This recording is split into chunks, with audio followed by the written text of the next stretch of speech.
Hello, my name is Kursat Christoff Pekgoz, and I'm a PhD student at the University of Southern California. And we are recording this video to give a very brief explanation about my civil rights advocacy and the retaliation that I've experienced as a result.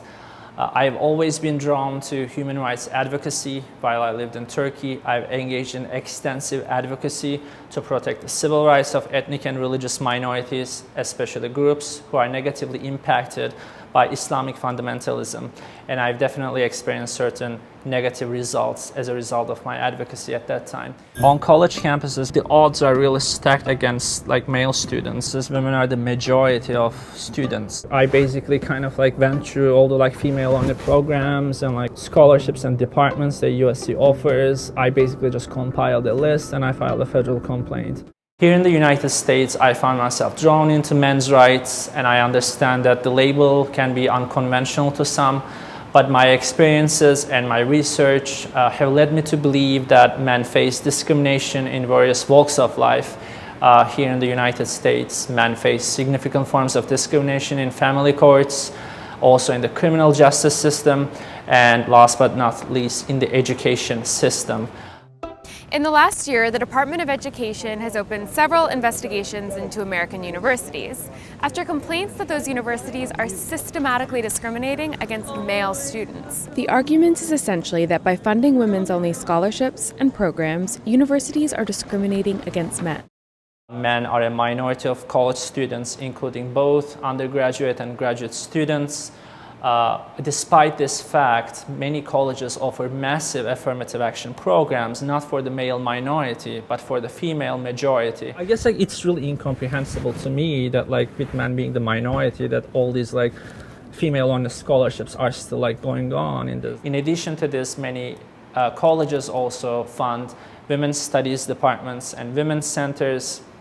They also sometimes offer affirmative action in terms of employment and admissions to women.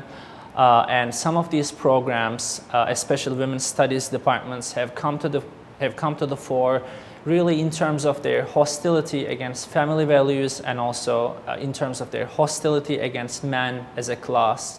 So he filed a complaint with the Department of Education, arguing that by funding women's scholarships and clubs, the University of Southern California was violating Title IX, a federal provision that prohibits discrimination on the basis of sex.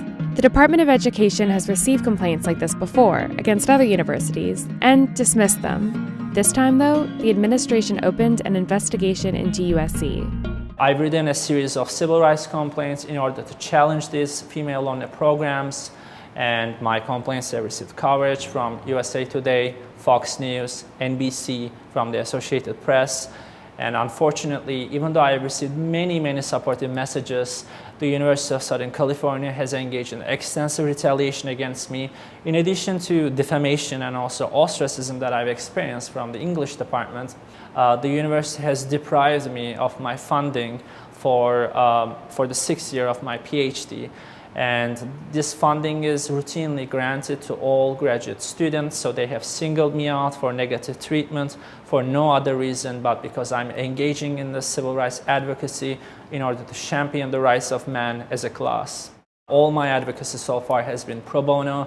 I've devoted perhaps thousands of hours of unpaid labor into this. And really, all that I wanted was to continue my advocacy without harassment and retaliation. Unfortunately, because of their partisanship, the university's administration was unable to really stick to this very basic standard. I hate to ask, but because the university deprived me of my stipend, I now have to seek alternative forms of funding, which is why I decided to run this GoFundMe campaign, and your generous contributions will help me sustain my civil rights advocacy. Thank you.